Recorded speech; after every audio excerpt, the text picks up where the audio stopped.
this video, I will show you how to download the Spotify app. It should be a quick and easy tutorial to follow, but before we do continue, please consider leaving a like on the video and also subscribing to the channel. I really do appreciate it. To download the app, what you're going to want to do from your desktop is come down to your search box at the bottom, and into your search box you want to go ahead and type store, and then open up the Microsoft Store, which should come up underneath Best Match. Once you've opened up the Microsoft Store, come up to the search box at the top, and in here go ahead, type Spotify, and then give that a search, and you're going to see the Spotify app come up. This should be the first top result, so give that a click.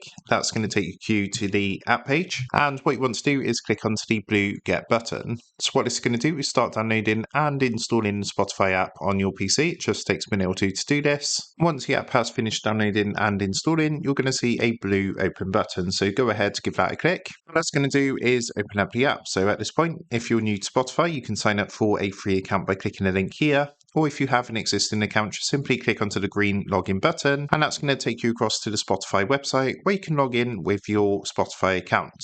At this point, you're going to see a permission come up. Go ahead and click the green continue to app button. And what that's going to do is redirect you back to the app and log you into your account. So that is how to download Spotify app. With that being said, I hope this quick tutorial did help you out today. And if this did help you out, I would really appreciate it if you was to consider dropping down below the video, leaving a like, and also subscribing to the channel. With that being said, I just want to take a minute. Thank you guys for watching this quick tutorial, and I will see you in the next video.